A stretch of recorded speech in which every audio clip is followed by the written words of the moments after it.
Fidèles d'Event News, bonjour. Nous recevons aujourd'hui dans le cadre de notre émission Direct présidentielle le docteur Boga Sako.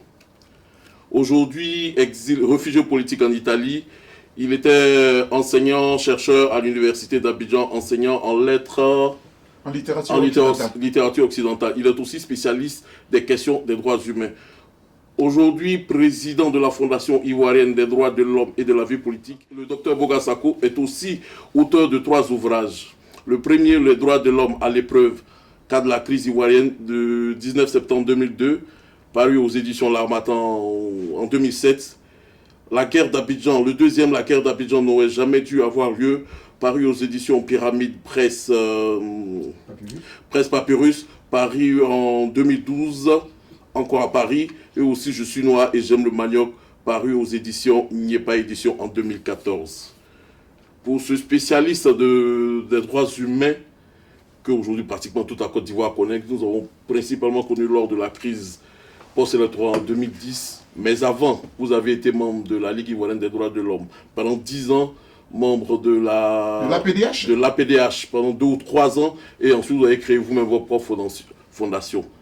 À la sortie du dernier arrêt produit par le Conseil constitutionnel le mercredi 9 septembre dernier, au sujet de la publication des candidatures pour la prochaine élection présidentielle, vous avez produit un saillant communiqué concernant l'arrêt produit par le juge constitutionnel Kone Mamadou. Qu'est-ce qui ne vous convient pas dans cet arrêt-là exactement? Vous pouvez l'expliquer pour les téléspectateurs d'Event News? Écoutez, d'abord je voudrais vous remercier. Remercier donc Event News de me faire encore une fois l'honneur de passer dans cette maison que je connais, parce que ça fait quand même 3 ans passés que je suis exilé politique à l'issue de la grave crise qu'a connue notre pays. Et donc, je remercie Event News, son premier responsable, M. Edouard Niabré, et tout le staff qui travaille. Je suis fier de cette télévision-là. Et je suis fier, je vais vous dire pourquoi. Parce que Event News sera l'une des rares télévisions africaines, mais surtout ivoiriennes, qui permettent à toutes les tendances politiques de s'exprimer. C'est cela du journalisme. Ce n'est pas trier les partisans, exclure les uns les autres. Alors, les gens, ils accaparent la RTI à Abidjan, et ils viennent à Paris, et Event News leur permet de parler. Bravo. S'ils pouvaient faire cela aussi pour les autres à Abidjan, ce serait très intéressant. Parce que la liberté d'expression n'a pas de coloration politique. J'ai dit cela, et donc, je voudrais vous remercier. Vous me demandez, parlant de l'arrêt, mais je voudrais aussi préciser, au niveau de la présentation que vous avez faite, c'est vrai que, bon, passons à l'essentiel, mais c'est important de le dire parce que cela fait partie d'un point essentiel de ma vie et de mon engagement pour les droits de l'homme. Après avoir fait donc la société civile, la LIDO, la PDH, et donc qui m'a permis de créer par la suite la Fondation ivoirienne pour les droits de l'homme et la vie politique, j'ai eu quand même l'honneur de travailler au sein d'une institution de la République de Côte d'Ivoire, la Commission nationale des droits de l'homme de Côte d'Ivoire. Voilà. C'est important de le dire parce que c'est une institution de la République. Et en tant qu'un acteur de la société civile, mon pays m'a fait l'insigne honneur de me désigner au sein de cette commission nationale-là par décret pour 5 ans. Donc, comment dirais-je, de 2007 à 2012. Je n'ai pas pu finir mon mandat lorsque la crise est advenue et que je me suis retrouvé en Italie donc, et que je parcours l'Europe et les États-Unis. Vous me dites, le Conseil constitutionnel de notre pays, la Côte d'Ivoire, a rendu une décision le 9 septembre 2015, publiant la liste des personnalités retenues pour prendre part à l'hypothétique ou alors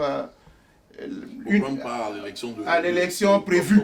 Il faut toujours dire prévue. Prévue pour le 25 octobre. Voilà, 2015. Parce qu'elle n'a pas encore lieu, puis rien ne dit qu'elle aura lieu. Ben, c'est triste. C'est une des rares décisions les plus tristes de l'histoire judiciaire ivoirienne, africaine et même mondiale.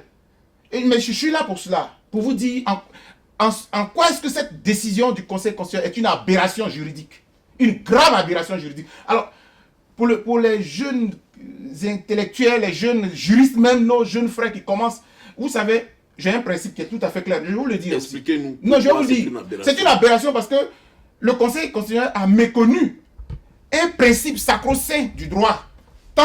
Et puis c'est un principe élémentaire que tous les juristes connaissent, non seulement au plan africain, mais au plan universel. C'est quoi? Il a violé ce qu'on appelle la hiérarchie des normes. Alors, les juristes appellent la hiérarchie des normes, c'est-à-dire que quand on fait la classification des normes, entre les lois, quelle est la loi des lois? Quelle est la loi numéro 1 au monde? C'est la Constitution. Allez-y aux États-Unis, allez-y en France, n'importe où. Aucune disposition légale dans un pays ne peut se loger au-dessus de la Constitution. Comme un conseil constitutionnel, garante, une institution qui est garante de la constitutionnalité de toutes les lois, de toutes les décisions d'un pays, peut s'arroger, lui, peut faire cette gaffe-là en omettant la Constitution pour prendre un code électoral et puis valider des candidatures. Et l'aberration devient tellement grossière que les personnes que vous retenez vont demain venir prêter serment pour dire « je jure de respecter et de protéger la Constitution ». Mais quelle aberration! Quelqu'un qui n'a pas été retenu sur la base de la Constitution, il va venir demain prêter serment sur la Constitution. Voilà l'aberration la plus grossière. Mais le reste, je vais le dire. Non, mais le juge constitutionnel Kone Mamadou, c'est sur la base de l'article 35 qu'il a pris sa décision, apparemment. Objection. À mon sens. Objection. À mon sens. Je finis, je viens, vous aurez le temps de dire au point.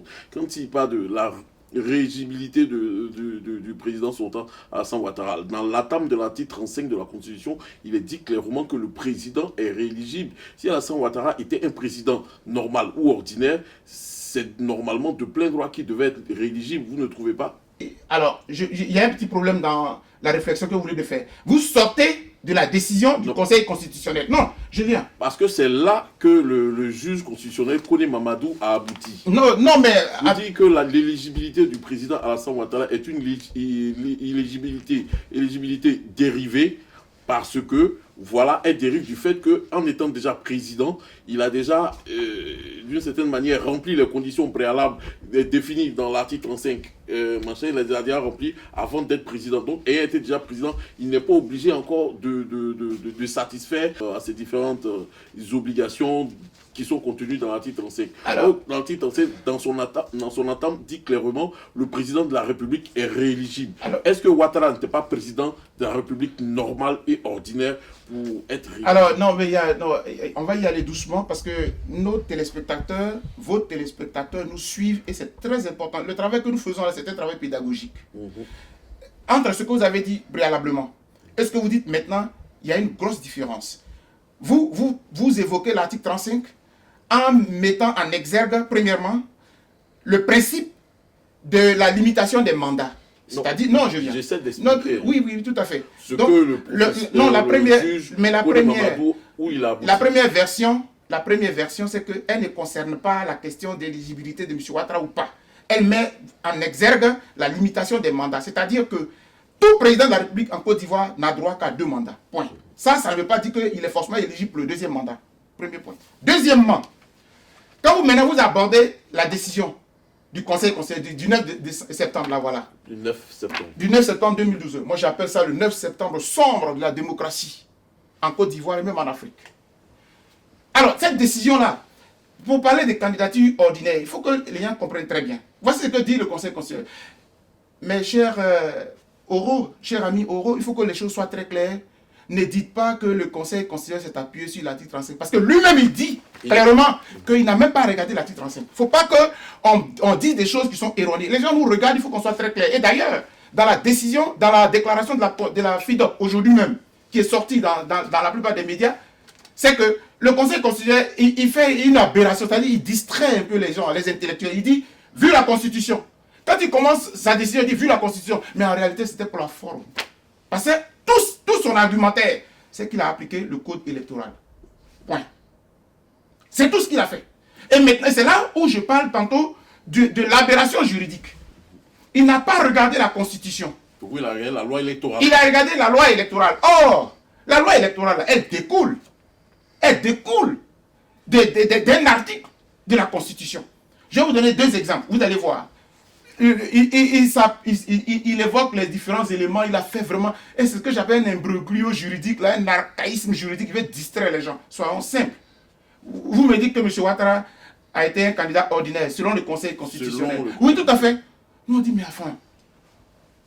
Et il nous fait croire que la décision du président Laurent Gbagbo qui a permis donc cette éligibilité exceptionnelle là n'est même pas à considérer. pendant que j'en parle, permettez-moi, je vais faire une parenthèse quand même, parce que c'est important, j'avais tenu à le faire. Nous l'avons fait au niveau de la FIDOP, dans une décision, et je vais le faire encore aujourd'hui. Il est bon que nous saluions l'un des candidats, grâce à qui et par qui le Conseil constitutionnel a été contraint de réfléchir et de donner sa décision en analysant au fond. C'est le candidat Essi Amara. Je sais, en ayant écouté, quand même, en ayant vu l'évolution des choses, qu'avant lui, il y avait même aussi un autre candidat, notamment un prêtre, un pasteur, je crois, qui avait posé sa candidature et qui avait même demandé déjà l'invalidation de la candidature de M. Ouattara. Mais simplement, n'ayant pas été retenu parmi les 10, ce n'est pas sa plainte, sa requête à lui qui a été considérée. Donc je voudrais saluer ce candidat-là qui est là à faire preuve d'un patriotisme. Et en fait, il a été la voix qui a continué le combat de la FIDOP. Parce que la FIDOP, elle tient mordicus à ce principe-là. M. Ouattara n'est pas éligible, c'est un inéligible notoire en Côte d'Ivoire en vertu des lois ivoiriennes. Quand j'ai fini de dire cela, je vais maintenant revenir à votre préoccupation. M. Ouattara n'a jamais été un candidat ordinaire. Si vous dites cela, c'est qu'il y a eu des morts dans notre pays pour rien. Ce n'est pas bien de le dire. Et même, je pense que le Conseil constitutionnel devait souffrir d'avoir pris une parole, d'avoir évoqué, d'avoir, j'allais dire, proféré de paroles aussi méprisantes et insultantes pour le peuple de Côte d'Ivoire. Pourquoi pour vous, ça n'a pas été un candidat ordinaire? Mais il n'a jamais été un candidat ordinaire, cher ami. Mais si M. Ouattara était un candidat ordinaire, vous pensez qu'on aurait connu une rébellion dans notre pays en 2002? Parce qu'aujourd'hui, suivez très bien M. Soro Guillaume. Qu'est-ce qu'il a dit après la décision unique du Conseil constitutionnel? Je me réjouis. C'est une grande satisfaction. C'est l'aboutissement de notre prise des armes le 19 septembre 2002. Ah donc, s'il était ordinairement éligible, aurions-nous besoin de prendre les armes contre la République?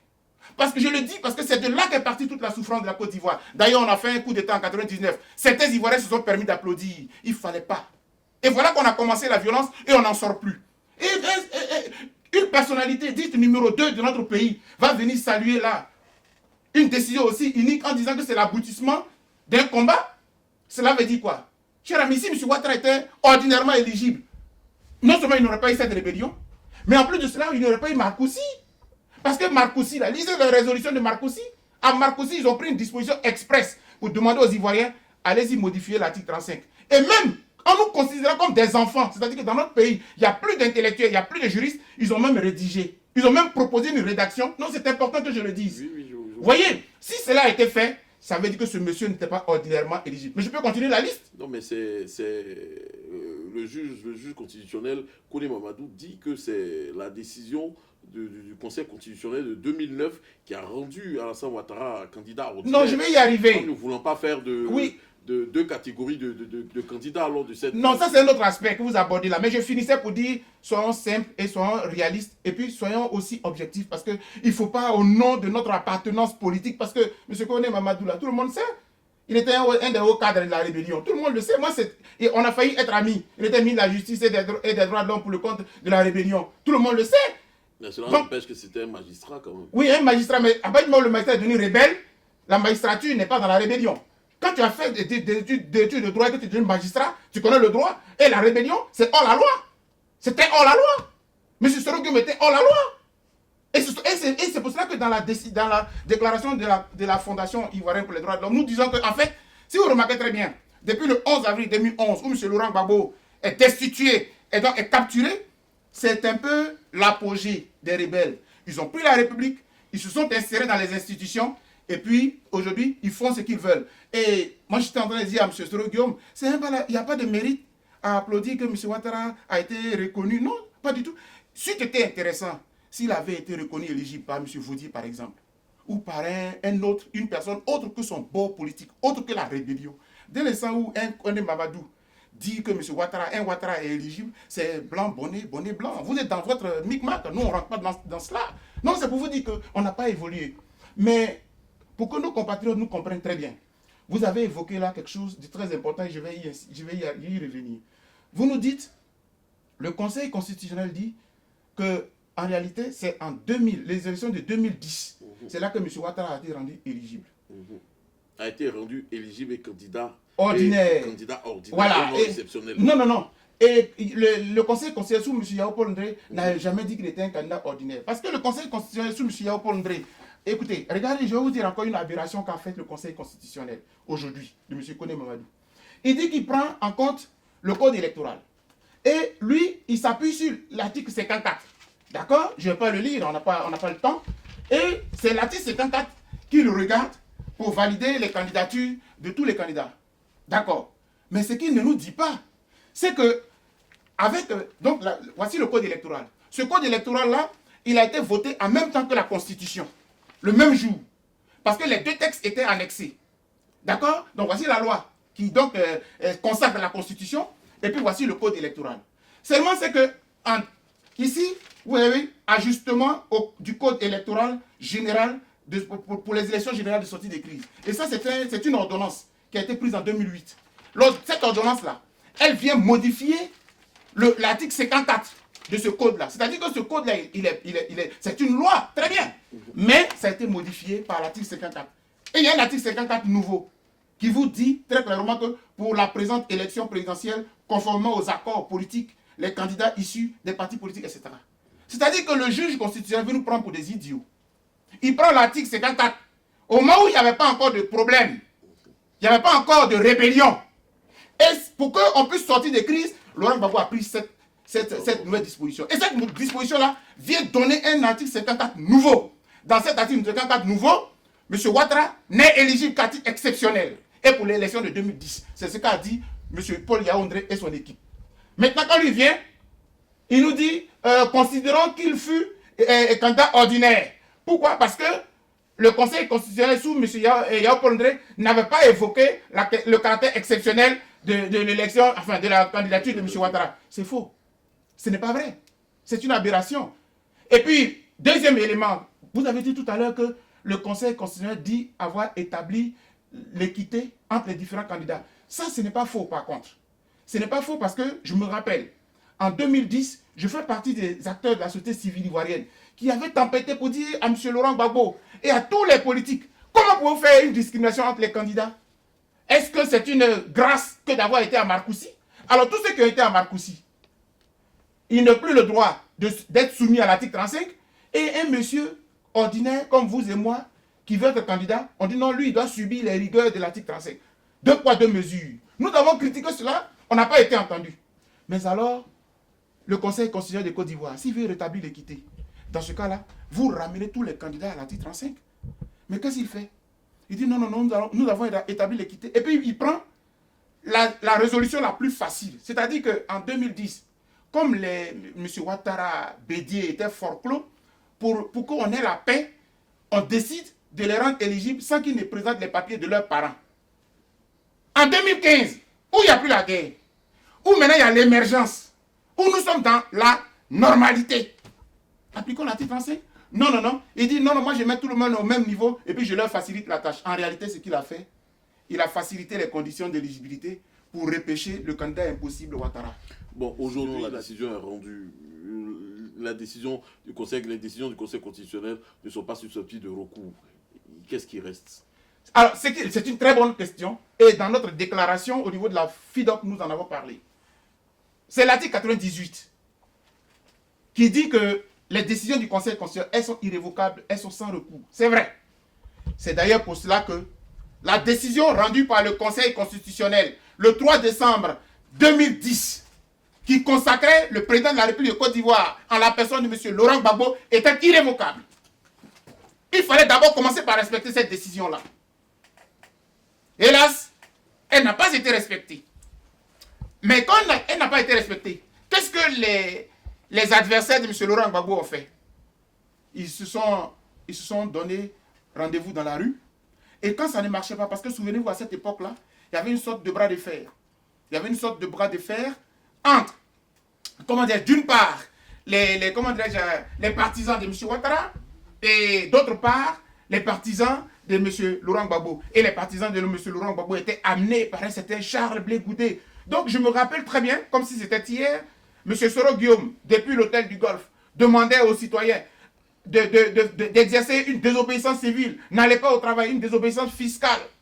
Et le lendemain, M. Blé Goudé disait, tous au travail. Et le plateau regorgeait des citoyens qui vaquaient à leurs occupations. Chers amis, en démocratie, lorsqu'une loi existe, elle s'impose à tous. C'est ce que les latins disent. Dura lex, sed lex. Très bien. Mais le peuple est souverain. Lorsque un conseil constitutionnel viole les droits constitutionnels, le peuple, qui lui est le garant, c'est-à-dire est le détenteur exclusif du pouvoir exécutif, prend ses responsabilités. En 2010, M. Ouattara et son équipe ont tenté, ils ont échoué. C'est pour ça qu'ils ont fait appel, non j'arrive, ils ont fait appel à la communauté internationale par les armes. Et c'est par les armes qu'ils ont vaincu M. Laurent Gbagbo. Aujourd'hui, nous ne prendrons jamais les armes. Aucun Ivoirien ne peut se hasarder à prendre les armes. Parce que nous ne voulons pas qu'il y ait du gâchis humain dans notre pays. S'il vous plaît. Le soulèvement populaire. Cher ami, le soulèvement populaire, c'est la forme la plus, j'allais dire, la forme la plus élevée de la démocratie. Si aujourd'hui, vous et moi, en allant à l'école, on nous enseigne la Révolution française, mais une révolution, elle n'est pas constitutionnellement écrite, elle n'existe pas. C'est un soulèvement populaire. Quand le peuple voit que son droit a été violé, a été brimé, et que les dirigeants ne sont plus à même de respecter les fondamentaux de la République, le peuple prend son destin en main. Regarde, vous savez que très souvent, il peut y avoir beaucoup de dégâts collatéraux ou des victimes collatérales. Oh, quand vous le dites, c'est vrai, j'ai beaucoup de pincements et en même temps, je profite de l'occasion pour dire, j'ai mal de savoir qu'il y a encore un Ivoirien qui tombe, 2 Ivoiriens qui tombent, des Ivoiriens qui sont traqués, qui sont arrêtés. Mes chers amis, parfois on a envie de se dire, vous voulez qu'on abandonne? Vous voulez qu'on laisse notre pays à des gens qui sont venus pour massacrer, pour nous marcher dessus? Non, j'ai fini. S'il vous plaît. Parce que regardez le Burkina Faso. Le Burkina Faso a été condamné pendant 27 ans à subir un dictateur. Et un certain 30 et 31 octobre 2014, le peuple a pris ses responsabilités. Il s'est libéré. Aujourd'hui, je suis fier, je me sens burkinabé. Parce que le Burkina s'est libéré d'un dictateur. Et c'est pour ça que j'ai dit toujours à M. Ouattara, oh, si vous saviez que votre temps passerait, si vous saviez que tôt ou tard vous partiriez, vous alliez au moins être humain. Et je vais faire cette parenthèse-là. On veut pas, vous êtes venu à la tête du pays. Mais pourquoi vous n'êtes pas humain? Pourquoi vous mettez les gens en prison? Pourquoi Danon Guédi a besoin de souffrir de la prison? Non, s'il vous plaît, c'est important que je le dise. Parce que non, c'est pas nécessaire. Est-ce que c'est nécessaire que pour que M. Ouattara advienne au pouvoir, qu'il reste au pouvoir, on a besoin que des fils de la Côte d'Ivoire soient massacrés? Et vous allez me dire... L'option politique, est-ce qu'on ne pourrait pas...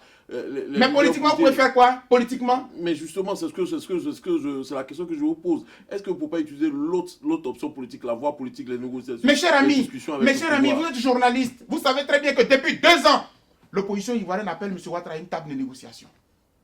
Vous dites que vous êtes populaire. Vous dites que vous êtes aimé. Mais changez la commission électorale indépendante. Rendez-la crédible. C'est-à-dire que les gens n'ont pas compris la démocratie. En démocratie, vous avez besoin de mesurer votre valeur politique. Vous avez besoin de mesurer combien de fois le peuple vous donne sa légitimité. Vous allez à une élection transparente. Et en ce moment, vous voyez qui vous valez, ce que vous êtes. Mais vous accaparez de la commission électorale indépendante. Vous placez même un certain Kone Mamadou à la tête du conseil constitutionnel. Pourquoi M. Vaudier est parti? Donc finalement, à quelle élection voulez-vous aller? À quelle élection voulez-vous aller? Tout est déjà pipé. Cher ami, vous voulez qu'on parie? Ces élections-là, elles ne se tiendront pas le 25 octobre. Mais si elles se tenaient, M. Ouattara serait adoubé. Quel mérite! Quel mérite! Quel mérite! L'opposition n'a pas les moyens. Il faut attendre à la veille de la proclamation des candidatures pour appeler un certain Afin Guessan et Mamadou Koulibaly pour leur dire, ah, vous aviez droit à des voitures de service. C'est maintenant là, vous allez leur donner leur voiture de service? Non, mais enfin, c'est ça là la réalité. Ça veut dire que, ce que je viens de vous dire, c'est que un démocrate, il n'a pas besoin de piper le système électoral. Un démocrate, il affronte ses adversaires. Mais vous qui êtes un spécialiste des questions de droits de l'homme et des questions de droit, aujourd'hui en Côte d'Ivoire, est-ce que c'est un problème de loi ou un problème des hommes de loi? Parce que nous espérions en 2010 que au sorti de cette élection, la Côte d'Ivoire aurait réglé ses problèmes. Malheureusement, on est sorti de là avec plus de 3000 morts officiellement. Avant cela, en 2000, la décision rendue par le président de la Chambre constitutionnelle, Tiakone, avait aussi engendré des victimes parce que les partisans du candidat Alassane Ouattara n'étaient pas contents de sa décision. En 2010, l'arrêt rendu par le professeur Yao Paul-Ndré aussi a engendré ce qu'on connaît. Voilà le juge constitutionnel Kone Mamadou qui prend une décision et ça ne plaît pas. C'est quoi le problème aujourd'hui en Côte d'Ivoire? C'est un problème de loi, mais c'est un problème d'homme de loi. Ce n'est ni un problème de loi, ce n'est encore moins un problème d'homme de droit. Le vrai problème en Côte d'Ivoire, c'est qu'il y a des citoyens qui ne respectent pas la loi. C'est tout simple. Prenez le cas de M. Alassane Ouattara. Moi, je n'ai pas mémoire que depuis, dans son parcours-là, il ait une seule fois respecté les lois ivoiriennes. Il ne les respecte pas. À partir du moment où vous avez à la tête du pays quelqu'un qui s'en fout des lois de votre pays, ce n'est pas la peine. Vous vous souvenez de son discours où il disait qu'au départ, que non, je ne veux pas être candidat. Je parle des années 95. Où je ne veux pas être candidat parce que les lois de mon pays ne me permettent pas de me présenter. Les lois là ont durci. Elles ont durci en 2000. Parce qu'en 2000, là, je fais partie, je suis un acteur de ceux qui ont arbitré le vote de cette constitution-là. Puisque j'étais un membre de la Commission nationale électorale à Bouaké. Pendant que notre responsable national s'appelait M. Guy Honoré. Cette constitution-là, j'y tiens. Parce que c'est le socle de ma nation. C'est le socle de notre peuple. C'est le fondement de la Deuxième République. Après notre première constitution de 1960, du 3 novembre, celle-là, c'est notre constitution de la Deuxième République. Écoutez, toute constitution se modifie. Demandez à M. Ouattara pourquoi il n'a pas modifié. On ne serait pas là aujourd'hui. Ah si, il ne se sentait pas concerné. Eh bien, il est inéligible, notoirement. Et voilà pourquoi on allait à Makoussi. Pourquoi il y a eu Pretoria? Il estime que c'est l'arbitraire, l'injustice qui le tenait hors de questions politiques. Mais dans ce cas-là, pour réparer l'arbitraire, on n'a pas besoin de prendre les armes. Regardez ce qui s'est passé. Ils ont pris les armes.